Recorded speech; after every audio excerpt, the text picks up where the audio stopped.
এতদিনের লড়াই, এতদিনের ক্ষুদ্র ক্ষুদ্র লড়াইয়ের পর আজকে যখন শুনলাম সরকারি চাকরির বয়সের ঊর্ধ্বসীমা 5 বছর বাড়ানো হয়েছে, মাননীয় মুখ্যমন্ত্রী শুভেন্দু অধিকারী এবং তার মন্ত্রিসভার সদস্যরা এটা ঠিক করেছেন এবং এটা নিয়ে বিল পাস হবে, সব কিছুই হবে এর পরের স্টেপে। শুধু মানে কত রাতের চোখের জলের ফলাফল এটা। আমি না, সত্যি হ্যাঁ, আমার চাকরির বয়স অবশ্যই আছে, আমি সেটা নিয়ে, কিন্তু যাদের নেই, যারা এই মুহূর্তে মানে মেনলি তারা যারা অ্যাবভ 36 37 হয়ে গেছে, তাদের মধ্যে একটা বিরাট সংশয় ছিল যে কি হতে পারে, কি হবে। তাদেরও তো একটা স্বপ্ন ছিল, আমি যদি 1 বছরের মধ্যে একটা ডাব্লিউবিসিএস এর রিক্রুটমেন্ট দিয়ে দিতে পারি, বিশ্বাস করুন, তার থেকে ভালো শান্তি বোধহয় কেউ নেই।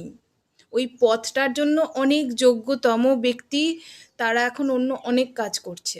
ওই পদের যোগ্য ব্যক্তিরা অন্য অনেক কাজ করছে। মানে এটা শুনে যে কি শান্তি হয়েছে। এতদিন ধরে আমরা এত লড়াই করেছি এই শুধুমাত্র এই সরকারের বিরুদ্ধে।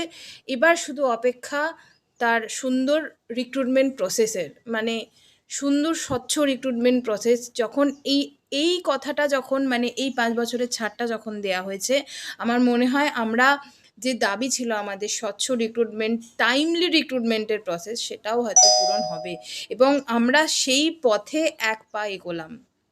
Thank you, thank you so much, thank you.